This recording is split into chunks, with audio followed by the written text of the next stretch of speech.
All right, today we're going over the basics of what is your direction. So, today's visual, we recognize that human nature, human life, we're always striving, in the most part, for a better life. Well, what does that mean, better? By definition. Concrete definitions, like visually. What does that mean? So, if we take some of the best qualities in life that everybody wants, that most people aim for, that you see in superhero movies, even in talk shows, the things that family, good, fun shows, Simpsons, things that people love, you'll find some things in common. Like hope, seeking for security, seeking for curiosity, happiness, love, self-respect. And then we all face the same things as some of our lowest moments, or even if we think it's a personality trait.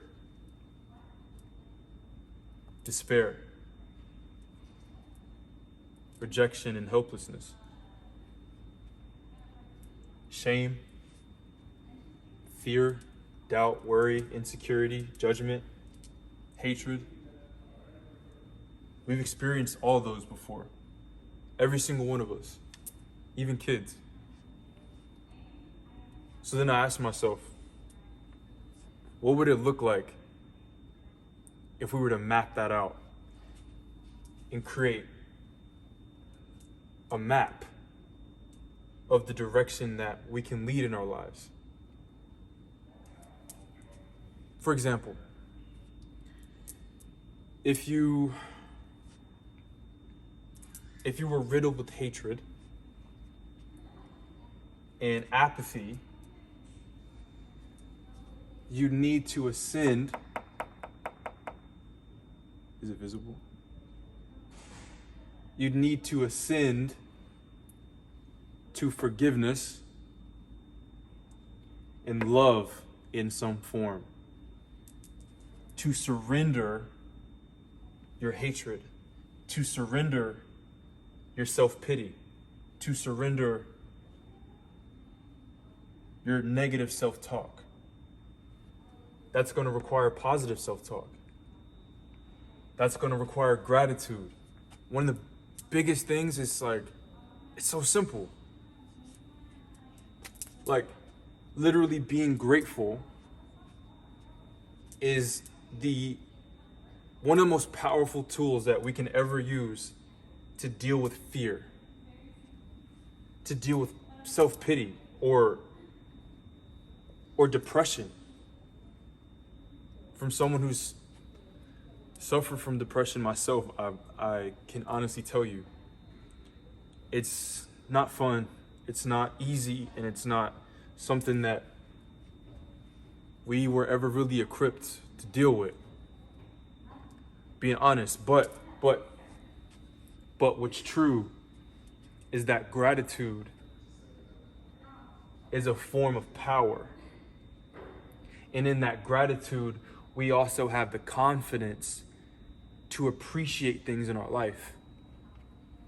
And when we start connecting our gratitude to feeling powerful, that we are empowered by something we have, we are enthusiastic about something that we're grateful for,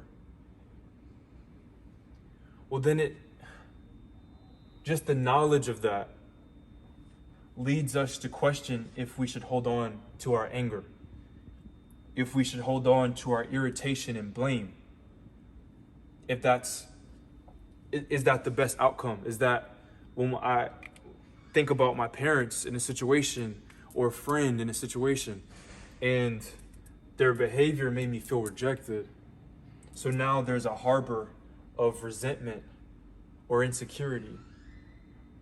And then someone comes along one day and they say, hey, you have great integrity. You're a good person. You're fun to be around. You have great energy. But they don't know that I'm dealing with helplessness or sorrow. Maybe even feeling like a victim to things. And most of us know 2020 modern day, feeling like a victim it's literally a consciousness. It's called victim consciousness. Funny. But there's an antidote to that. We need to feel it. We need to process it, experience it. And at some point in time, when we come to acceptance of what happened, something incredible takes place. Time and time again, whether it be in a movie, an anime, or even therapy, we recognize that we have to accept reality for what it was and what it is. And in that acceptance, usually we get wisdom. Or some way, somehow, we'll find a way to have optimism for better. Even if we don't have all the hope in the world, we at least are willing to recognize things need to be organized in our minds and our brains. Not just by categories or archetypes, but also by degrees of experience. For example, the times in which we've ever dealt with dread or depression, we can never forget those times because they were so severe. We felt the dissension, we felt the weight of what that experience was like, how it affected all of our thoughts and our ideas. But then again, what we all want, beyond just love, the concept of love that most people have isn't as clear as it really is. To really desire and aim to seek love is to actually desire harmony. But it's a concept that many people are without. They think enthusiasm and hope and being confident and joy is enough. But real love actually requires peace. So many people are in experiences where they might feel love in some capacity, but it actually requires peace. Like the rawest form of love, self-love for myself. If I have certain thoughts that I'm working through, insecurities, doubts, helplessness, ever feeling worry, my self-love needs to be fostered, it needs to be developed, it needs to be strengthened. And what happens is that we start to believe in ourselves more than our depression, the more we build that self-love. We start to believe that it's okay to be curious about what's really going on in life, that it's okay to have a will to live.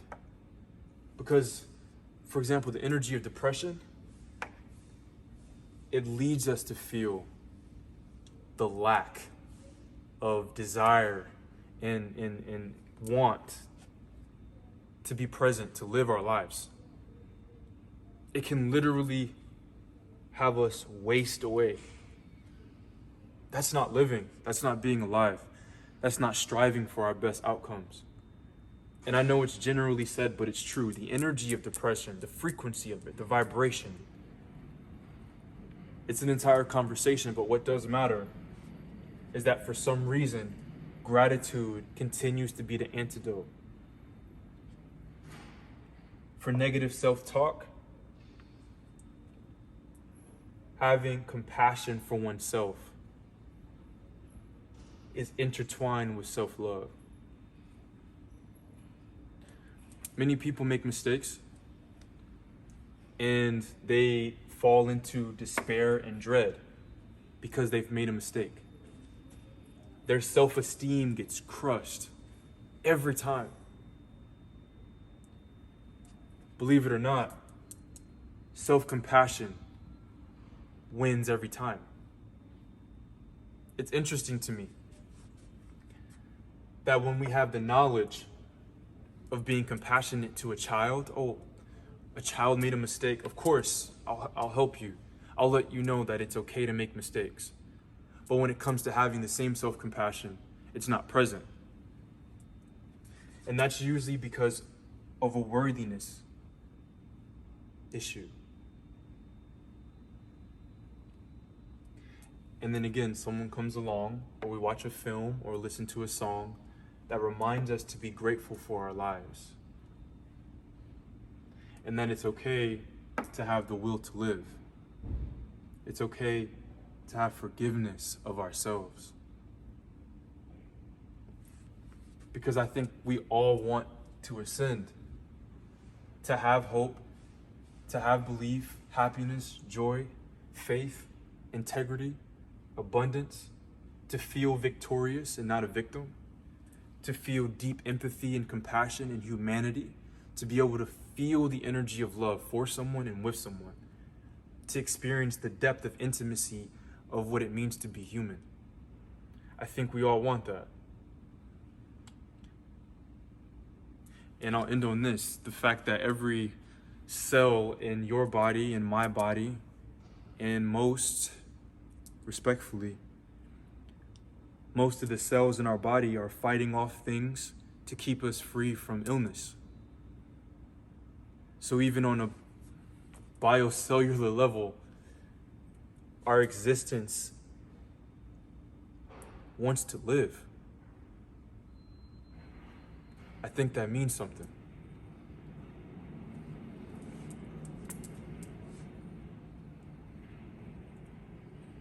I don't want to worry anymore. I don't want to die anymore. I want to feel alive.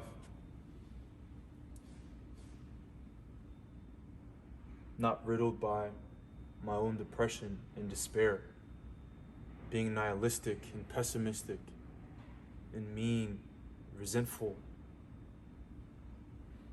I think I've seen enough of that in this world.